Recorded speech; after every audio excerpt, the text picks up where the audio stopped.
চোখেরই জলে লেখা কত যে কবিতা ঝরে পড়ে প্রতিদিনই তোমারই নামে।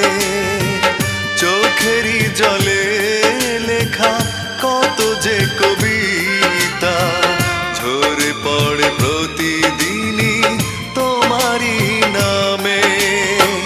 যেদিন চোখের জল শুকিয়ে যাবে মনে রেখো সেদিন আমার মরণ হবে।